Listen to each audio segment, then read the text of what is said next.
Hello, my name is Erika McCroskey, and I'm the director of a local peace organization in Des Moines called Catholic Peace Ministry. Hi, I'm Sherry Hutchison from Des Moines, Iowa, and I have a reputation as being a peace activist.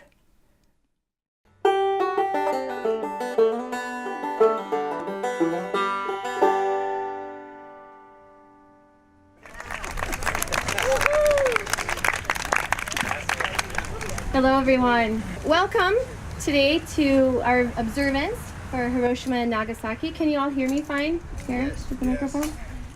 I've been with Catholic Peace Ministry since April of this year, April 2014. And as the director, I'm responsible to help educate people, organize activities that bring awareness to our permanent war economy, and try to look at it from a Christian perspective in many ways. We use Catholic social justice as the underpinning of our beliefs, and we try very hard to bring awareness to this issue through any number of events and opportunities, such as writing in the newspaper or doing various interviews to try to let people see that this is something that still needs our attention today, even though at various times the media tells us we're not involved in war and we're not involved in hurting others internationally this way, but we know that that's not true, and so we try to bring a voice to those issues. During the Vietnam War,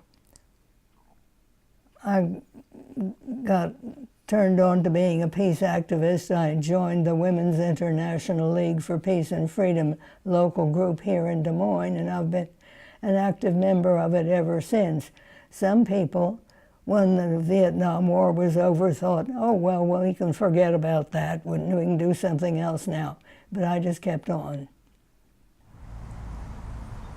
Sherry is a wonderful activist in the largest sense. She means a lot to the folks in the peace community and probably to everyone who she meets.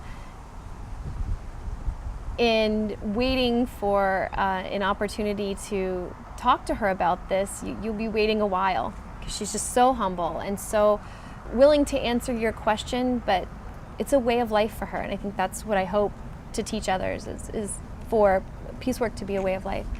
But when it was time to organize this meeting for the Hiroshima and Nagasaki observance, I was asking, very intently, when are we going to begin planning this meeting? And it was said to me, Sherry will call the meeting, and then when Sherry calls the meeting, we'll begin dividing responsibilities.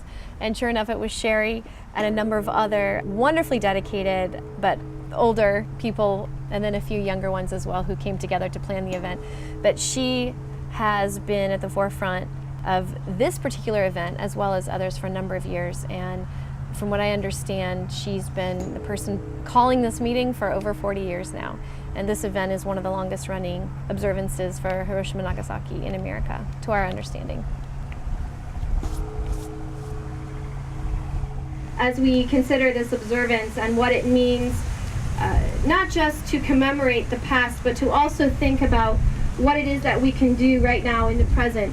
And so I'm going to introduce to you, although she needs no introduction, Sherry Hutchison, to talk about a petition that will be going around. Tonight is the observance of the bombings of Hiroshima and Nagasaki at the end of World War II. Thanks, Erica. The petition is about two treaties that the United States Senate needs to ratify. Now, I think you've all been aware that they don't. Do you think the fact that you lived also through World War II, and then you lived through the Korean War, through the Vietnam War, the fact that you've seen a lot of wars, throughout your life, do you think this has an impact on you, and that sort of determined you enough is enough? Enough indeed, because we have wars going on now that the U.S. isn't involved in, at least actively. It is in the background. There are things going on in the Middle East. There always are things going on in the Middle East, but it's worse now. There are things going on in Ukraine, and it could happen anywhere unless people know to object to it. And have you done something that actually encouraged you and told you, yes, I'm doing the right thing? Well, when we have these tax day observances downtown, we had one at the Bank of America and we had one at Wells Fargo. And this year we had it at a state office. It was very encouraging. Well, it was fun too, because I'm one of the raging grannies and we sing protest songs which are words to familiar tunes, and we dress up silly. And that's fun to do, and we get a lot of attention from the cars that drive by and the pedestrians. I've done serious things too, like whatever year it was, we went to protest out at the National Guard headquarters across the street. And they had painted a red line in front of, on the grass. We couldn't step a foot accidentally even across that red line or we'd get arrested. Well, some of us were planning to get arrested. We weren't planning to spend the night in jail, which we did, and I don't recommend that facility or its diet.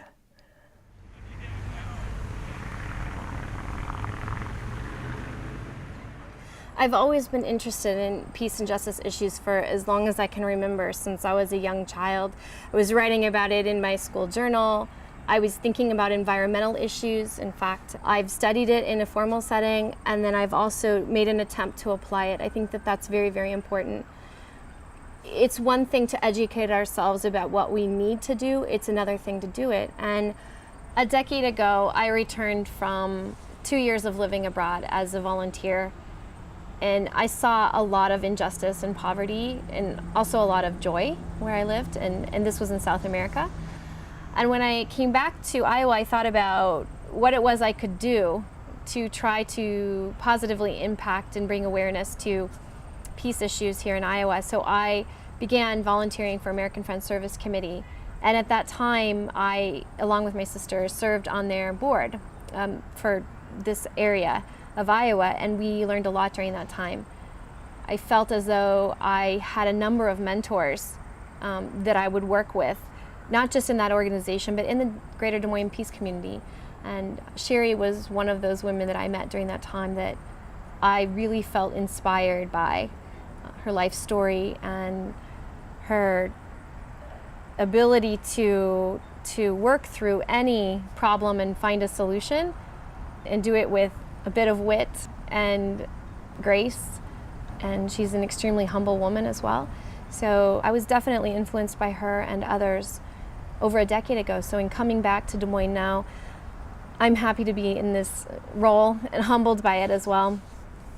And it's my hope that I'll be able to take some of the past and utilize it here in the present, and hopefully come up with some new ideas and new solutions to the challenges that many organizations, many small nonprofit organizations face today.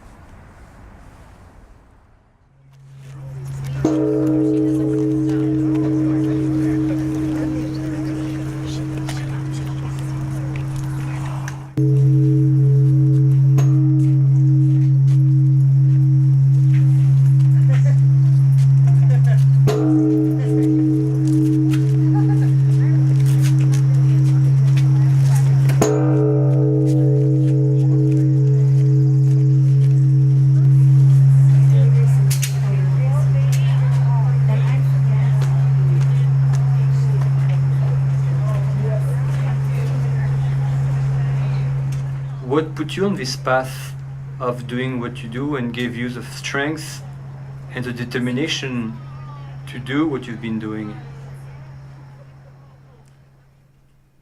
I keep on doing this because I don't want anybody to forget bad things that happen, unacceptable things that happen. I think my life is about, at least partly about, pursuing peace and hoping that the idea is continued with the younger generations such as Erika.